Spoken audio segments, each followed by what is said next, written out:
नमस्कार दोस्तों, स्वागत है आपका मेरे इस चैनल पर। मैं हूं आपका होस्ट डॉक्टर मयंक राजगौड़। आज हम ऐसी दवाई का नाम लेने जा रहे हैं, ऐसे दवाई के बारे में पढ़ने जा रहे हैं। एक ज़माने में बच्चा बच्चा इस दवाई से वाकिफ़ था। हर आदमी, बुखार हो, चाहे माइग्रेन का पेन हो, चाहे हेडेक हो, चाहे डिस्मेनोरिया हो, किसी भी तरह का पेन हो, किसी भी तरह का बुखार हो, यही दवाई चलती थी मार्केट में।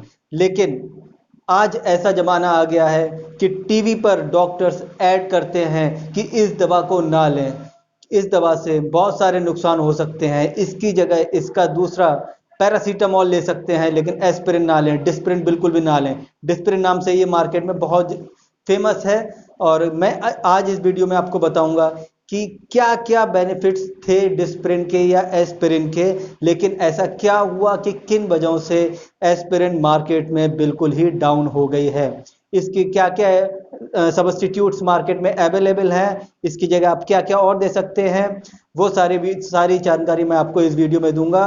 हमारा टॉपिक चल रहा था एनसेड्स, और एनसेड्स की सबसे पहली ड्रग है एस्पिरिन। अब हम एस्पिरिन के बारे में पढ़ेंगे बहुत अच्छे से। तो डिस्प्रिन कैसे काम करता है, इसका मैकेनिज्म ऑफ एक्शन क्या चीज कैसे है, देखिए। जब भी मैंने पिछले वीडियो में बताया था कि जब भी कहीं कोई भी चोट लगती है तो इन्फ्लेमेशन होता है, और इन्फ्लेमेशन की वजह से ए एराकिडोनिक एसिड बनता है, जिसकी वजह जो प्रोस्टाग्लैंडिंस का निर्माण करवाता है। दो तरह के प्रोस्टाग्लैंडिंस होते हैं, एक हमारे बॉडी को मेंटेन करते हैं होम्योस्टेटिक जीन्स के द्वारा, एक हमारे बॉडी में फीवर, पेन, इन सबको एग्जबरेट करते हैं, मतलब इनको बढ़ाते हैं ताकि हमारे ब्रेन को पता चल पाए। तो दो तरीके से काम करते हैं, दो तरह से प्रोस्टाग्लैंडिंस 1 और 2। 1 ताकि जब भी कहीं आग लगती है किसी घर में तो सबसे पहला काम होता है कि उस आग को बुझाना। साथ ही दूसरा हमें ये भी काम करना होता है कि जो सामान आग की चपेट में आ सकता है उस सामान को भी अलग कर दें। ठीक इसी तरीके से अगर कहीं भी हमारा प्रोस्टाग्लैंड कोई भी इन्फ्लेमेशन होता है तो उसकी वजह से एराकिडोनिक एसिड बनता है और प्रोस्टाग्लैंडिस का निर्माण करता है। सबसे पहले तो वो सिग्नल भेजता है कि बुखार, दर्द, ये सब होता है, जिसकी वजह से ब्रेन को पता चलता है कि हाँ, हमारे यहाँ कुछ आग लगी है या कोई हमारे यहाँ नुकसान हो रहा है। साथ ही हमारे बॉडी में बहुत सारे ऐसे काम होते हैं जिनको मेंटेन करना होता है। जैसे हमने सामान अपना बचाते हैं आग से, वैसे हमारे बॉडी भी बहुत सारी चीज़ों से, बहुत सारे नुकसानों से हमारे शरीर बचाती है। तो एराकिडोनिक एसिड बनता है प्रोस्टाग्लैंडिंस में। लेकिन एस्पिरिन क्या करता है? एस्पिरिन साइक्लिक ऑक्सीजनेज एंजाइम 1 और साइक्लिक ऑक्सीजनेज एंजाइम 2 दोनों को ब्रेक कर देता है। इस प्रोसेस में आके एस्पिरिन काम करता है। एस्पिरिन के काम करने से क्या होगा? एस्पिरिन के काम करने से दोनों प्रोस्टाग्लैंडिन्स नहीं बन पाएंगे, अपना काम नहीं कर पाएंगे, जिसकी वजह से जो हमें पेन होना था वो पेन नहीं हो पाएगा, फीवर आना था फीवर नहीं आ पाएगा। साथ ही जो प्रोस्टाग्लैंडिस हमारे बॉडी के होम्योस्टेटिक जीन्स को बचा रहे थे वो भी अब नहीं बचा पाएंगे। तो सबसे पहले इसका एस्पिरिन का फायदा क्या होगा? एस्पिरिन का फायदा ये होगा कि जब पेन नहीं होगा तो एनाल्जेसिक के रूप में काम करेगा, फीवर नहीं आएगा तो एंटीपायरेटिक के रूप में काम करेगा, और जो इन्फ्लेमेशन हुआ है उसको भी कम कर देगा। अब इसका नुकसान क्या हो रहा है? फायदा तो हमें हो गया कि बुखार नहीं आ रहा है, हमें दर्द नहीं हो रहा, हमारा इन्फ्लेमेशन नहीं हो रहा है, सूजन नहीं आ रही, लेकिन हमें नुकसान क्या हो रहा है? नुकसान भी हमें देखना पड़ेगा। सबसे पहला नुकसान हमें होता है गैस्ट्रिक म्यूकोजा को ये डिस्ट्रॉय कर देता है। गैस्ट्रिक म्यूकोजा को डिस्ट्रॉय करने से क्या होता है कि आपको एसिडिटी बहुत ज़्यादा होने लगती है।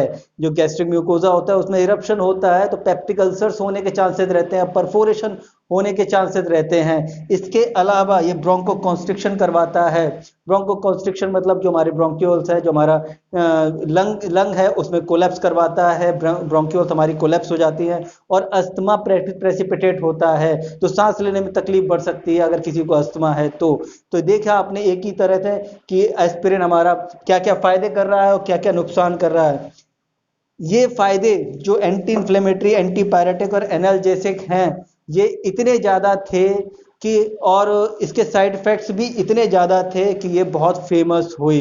फिर इनके अब फायदे क्या क्या हैं? सबसे पहले तो ये बहुत ही पोटेंट एनाल्जेसिक है, most effective in this group. ये अपने ग्रुप में सबसे ज़्यादा अच्छा काम करने वाली, फास्ट है इसका इफेक्ट, और मेन चीज़ है ये मॉर्फिन से थोड़ा सा कम है। मॉर्फिन मैंने पिछले वीडियो में आपको बताया ओपियोइड डेरिवेटिव है, उससे इसका असर थोड़ा सा कम है, लेकिन मॉर्फिन के साइड इफेक्ट्स बहुत ज़्यादा होने के कारण एस्पिरिन मार्केट में बहुत ज़्यादा प्रचलित हुआ, क्योंकि इसके साइड इफेक्ट्स मॉर्फिन से बहुत कम थे। इसके अलावा ये एंटीपायरेटिक भी है, अगर अच्छी डोज दी जाए नॉर्मल अच्छी डोज दे पे ये एंटीपायरेटिक मतलब बुखार उतारने में भी बहुत अच्छा काम करता है। इसके अलावा एंटी इन्फ्लेमेटरी, अगर इसकी डोज बढ़ा दी जाए हाई डोज पर, ये बहुत अच्छा एंटी इन्फ्लेमेटरी का भी काम करता है। एक नोट स्पेशल पॉइंट है ये कि एस्पिरिन प्लेटलेट एग्रीगेशन को कम करता है। जब भी कहीं ब्लीडिंग होती है तो प्लेटलेट आकर रुकती हैं, प्लेटलेट ही हमारी ब्लीडिंग को रोकती हैं। तो एस्पिरिन क्या करता है, एस्पिरिन प्लेटलेट को रुकने से, प्लेटलेट को वो खून का थक्का क्लॉट बनाने से रोकता है, जिसकी वजह से ब्लीडिंग बढ़ सकती है। लेकिन इसका यूज होता है, कार्डियक प्रॉब्लम्स होती हैं, एमआई का पेशेंट्स है तो उसमें एस्पिरिन रेगुलर यूज किया जाता है ताकि कभी भी एमआई का अटैक ना पड़े। तो ये इसका यूज हुआ। देखते हैं अब एस्पिरिन के साइड इफेक्ट्स क्या क्या होते हैं, एडवर्स इफेक्ट्स क्या क्या होते हैं। सबसे पहले तो आप जानते ही हैं कि ये गैस्ट्रोम्यूकोजा को डिसरप्ट करता है, जिसकी वजह से पेप्टिक अल्सर हो सकते हैं। और ये पेप्टिक अल्सर्स अगर आप फिर भी एस्पिरिन लेते चले जाते हैं तो पेप्टिक अल्सर्स आपके चेंज हो सकते हैं परफोरेशन में चेंज हो सकते हैं आपका। इसके अलावा जब ये पेप्टिक अल्सर्स होते हैं तो नोजिया वॉमिटिंग ये आना बहुत कॉमन है इसमें, नोजिया और वॉमिटिंग। साथ ही ये ब्रोंको कॉन्स्ट्रिक्शन करवाता है, यानी कि फेफड़ों में एयरवे को कम करता है, उसको नैरोइंग करता है। एयरवे नैरोइंग होती है तो अस्थमेटिक पेशेंट्स में बहुत दिक्कतें हो सकती हैं। इसके अलावा कुछ पेशेंट्स में ये हाइपर सेंसिटिविटी भी करता है, मतलब इससे कुछ रिएक्शंस भी होते हैं, एंजियोएडिमा वगैरह भी प्रॉब्लम हो सकती है, लेकिन बहुत कम केसेस में, रेयर है ये।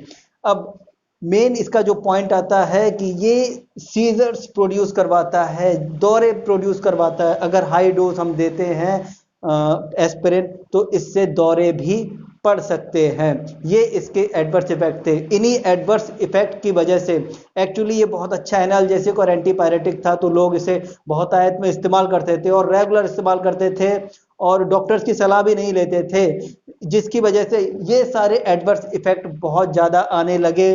पेप्टिक अल्सर्स, परफोरेशन, सीजर्स, इनकी वजह से ही ये मार्केट से धीरे धीरे कम होने लगी। इसकी जगह आया पैरासीटामोल, और पैरासीटामोल के ये सारे साइड इफेक्ट्स नहीं होते हैं और वो एंटीपायरेटिक बहुत अच्छा काम करता है। और एनाल्जेसिक के रूप में हम और अदर जो जितने भी एनसेड्स हैं उनको ले सकते हैं। तो चलिए अब दूसरे एनसेड्स को इससे कंपेयर करते हैं अब इस ग्रुप की दूसरी ड्रग की, आइबुप्रोफेन। ब्रूफेन नाम से मार्केट में बहुत ज़्यादा प्रचलित थी और आज भी आइबुजेसिक नाम से बहुत कॉमन है। इफेक्टिव एनाल्जेसिक में बहुत अच्छी है, पेन किलर बहुत अच्छा है, लेकिन पावरफुल एंटी इन्फ्लेमेटरी, अगर इन्फ्लेमेशन है तो उसमें बहुत ज़्यादा अच्छा काम करता है। पावरफुल एंटी इन्फ्लेमेटरी, अगर हम एनाल्जेसिक के रूप में देखें तो इसको एक टिक देंगे, जबकि एंटी इन्फ्लेमेटरी के रूप में देखें तो इसको हम डबल टिक देंगे। इसके अलावा इसके जो एडवर्स इफेक्ट्स हैं वो एस्पिरिन से कम हैं, इसलिए एस्पिरिन के बाद आइबुजेसिक बहुत प्रचलित हुई। इसके बाद देखते हैं मेफेनेमिक एसिड, मेफ्टाल इस्पास नाम से बहुत प्रचलित है, सभी लोग इससे वाकिफ हैं। पोटेंट एनाल्जेसिक है for visceral pains. Visceral pain, अगर पेट का दर्द है या इंटेस्टाइन या किसी भी तरीके का कोलिक पेन है तो उसमें बहुत अच्छा काम करता है, पोटेंट है। साथ ही इसके जो एडवर्स इफेक्ट्स हैं वो एस्पिरिन और आइबुजेसिक के तुलना में बहुत कम है, इसलिए ये पेट के दर्द के लिए, एब्डोमिनल पेन के लिए बहुत ज़्यादा यूज़ की जाती है। मेफ्टाल इस्पास नाम से मार्केट में आती है। देखते हैं दो भाइयों को, डाइक्लोफिनेक और एसिक्लोफिनेक। बहुत पॉपुलर है, वोवेरोन नाम से आती है मार्केट में, फ्लेक्सॉन नाम से आती है, बहुत सारे इसके ब्रांड नेम्स हैं, आप सभी इसको जानते हैं। डाइक्लोफिनेक और aceclofenac very efficacious analgesic, pain killer में तो इसका कोई तोड़ नहीं, बहुत अच्छा काम करता है। लेकिन एंटीपायरेटिक मतलब बुखार उतारने के लिए ये उतना अच्छा पावरफुल नहीं है जितना ये पेन किलर के रूप में यूज किया जाता है। साथ ही पोटेंट एंटी इन्फ्लेमेटरी, सूजन वगैरह में भी, इन्फ्लेमेशन में भी ये बहुत अच्छा काम करता है, लेकिन बुखार के लिए इसको ज़्यादातर यूज नहीं किया जाता है। हल्का फुल्का मैलेज है, हल्का फुल्का फीवर है तो हम दे सकते हैं, लेकिन बुखार में जो पेन वगैरह होता है, पेन को सबसाइड करने के लिए ही डाइक्लोफेनेक और एसिक्लोफेनेक का इस्तेमाल किया जाता है। और इसके एडवर्स इफेक्ट्स इसके बहुत कम है, ना के बराबर है। लगभग थोड़ा बहुत गैस्ट्राइटिस हो सकता है, नोजिया हो सकता है, इसके अलावा कुछ भी नहीं। अब बात कर लेते हैं हम लोग पायरोक्सिकैम की। पायरोक्सिकैम बहुत अच्छा एंटी इन्फ्लेमेटरी है और एनाल्जेसिक में भी बहुत अच्छा यूज़ किया जाता है। और इसके अलावा माइल्ड टू मॉडरेट अगर फीवर है, एंटीपायरेटिक के रूप में भी इसको इस्तेमाल कर सकते हैं, अच्छा काम करता है। इसका जो मेन पॉइंट है वो है रूमेटॉइड आर्थराइटिस में, अगर नी जॉइंट्स में जॉइंट पेन में बहुत अच्छा काम करता है। ज़्यादातर डॉक्टर्स पायरोक्सिकैम का ही इस्तेमाल करते हैं। अगर नी जॉइंट में पेन है या कहीं भी जॉइंट्स हैं उसमें रूमेटिक आर्थराइटिस है, तो आर्थराइटिस के पेन्स में पायरोक्सिकैम का ही इस्तेमाल किया जाता है। अब आते हैं कीटोरोलैक पे। कीटोरोलैक भी बहुत अच्छा एंटी इन्फ्लेमेटरी है, लेकिन इसका जो मेजर यूज़ किया जाता है वो किया जाता है पोस्ट ऑपरेटिव पेन्स में। ऑपरेशन के बाद जो पेन होता है उसमें इसको ज़्यादा इस्तेमाल किया जाता है, और ये उसी की ड्रग ऑफ चॉइस है। इसका असर मॉर्फिन जितना ही है, अगर पोस्ट ऑपरेटिव पेन्स है तो मॉर्फिन जितना काम करेगा उतना ही कीटोरोलैक भी काम करता है, लेकिन इसके एडवर्स इफेक्ट्स पायरोक्सिकैम, डाइक्लोफेनेक वगैरह इनसे ज़्यादा होते हैं, इसलिए ये रेगुलर यूज़ नहीं किया जाता है। अब बात कर लेते हैं निमोसलाइड की। बहुत फेमस ड्रग है निमोसलाइड, तो हर बच्चा जानता है, पहले लेमोलेट नाम से आती थी। निमोसलाइड प्रेफरेंशियल कॉक्स-2 इनहिबिटर है, यानी कि इसके एस्पिरिन जैसे साइड इफेक्ट्स नहीं होंगे। होम्योस्टैटिक जीन्स पर उतना अच्छा काम नहीं करेगा, ये उनको डिस्टर्ब नहीं करेगा, इसलिए जो एस्पिरिन के साइड इफेक्ट्स आते थे वो निमोसलाइड में लगभग नहीं आएंगे। कुछ आएंगे लेकिन उतने नहीं आएंगे। इसके अलावा ये बुखार में सबसे ज़्यादा यूज़ किया जाता है, हाईली इफेक्टिव ड्रग है फॉर पायरेक्सिया, फीवर के लिए बहुत ज़्यादा यूज़ किया जाता है। बहुत सारे कॉम्बिनेशंस में आता है, निमोसलाइड पैरासीटामोल के कॉम्बिनेशंस में आता है, बहुत तेज़ी से बुखार उतारता है। इसके अलावा एंटी इन्फ्लेमेटरी, अगर कहीं इन्फ्लेमेशन है उसमें भी बहुत ज़्यादा इफेक्टिव है। इसके एडवर्स इफेक्ट मैंने बताए बहुत कम है, नोजिया वॉमिटिंग हल्का फुल्का हो सकता है, और इसके अलावा और कुछ नहीं। निमोसलाइड बहुत फेमस ड्रग है। कर लेते हैं कुछ ऐसी ड्रग्स की जो सिलेक्टिव हैं कॉक्स-2 इनहिबिटर्स, मतलब जो केवल और केवल हमें फ़ायदे पहुंचाती है, नुकसान बहुत कम पहुंचा जाती है, ऐसा बुक्स कहती हैं। जिनमें की है सेलेकॉक्सिब, वेल्डेकॉक्सिब और इटोरकॉक्सिब, मार्केट में प्रचलित हैं लेकिन कम यूज़ की जाती हैं। कम साइड इफेक्ट होने के बाद भी ये कम इस्तेमाल की जाती हैं। देख लेते हैं, पोटेंट एनाल्जेसिक है, पेन किलर बहुत अच्छा है। साथ ही इसके एडवर्स इफेक्ट अदर एनसेड से भी कम है, लेकिन कम इस्तेमाल होती है, क्योंकि ऐसा कहा जाता है कि ये एडवर्स इफेक्ट इनके कम होते हैं, लेकिन होते हैं और थोड़ी सी महंगी भी है, कॉस्ट भी ज़्यादा है। इसलिए डाइक्लोफेनेक, एसिक्लोफेनेक, आइबुप्रोफेन, निमोसलाइड इनका इस्तेमाल ज़्यादा किया जाता है, क्योंकि उसकी कॉस्ट कम पड़ती है और एडवर्स इफेक्ट थोड़े से ही ज़्यादा हैं, वो भी कम पेशेंट्स में देखने को मिलते हैं, इसलिए ये उतनी प्रचलित नहीं है।